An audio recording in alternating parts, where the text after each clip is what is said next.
अस्सलाम वालेकुम। सरे की संगत वसेब ते खुश आमदीद। सारे यूट्यूब चैनल को सब्सक्राइब करे सो ते नाल घंटी दे बटन को दबे सो ताकि सारी हर नवी आने वाली वीडियो थोड़ी तक बआसानी पहुंच सके।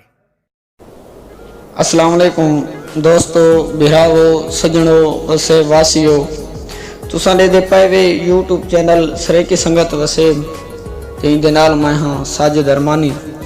अज असां कलाम घिन के आए हैं कलीमुल्लाह साहब दा।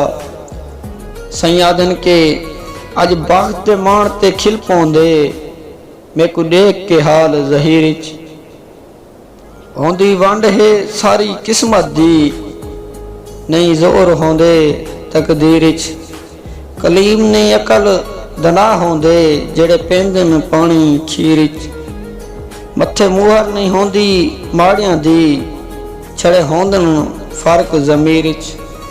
ते इंदी फरमेश की असाकू वहीद ते मोहम्मद कयूम तहसील परवा तू। वहीद ते मोहम्मद कयूम असा थोड़ी फरमेश पूरी कर छोड़िए। आप ही सुन सो, सजना कोई सुने सो ते शायरी जरूर करे सो।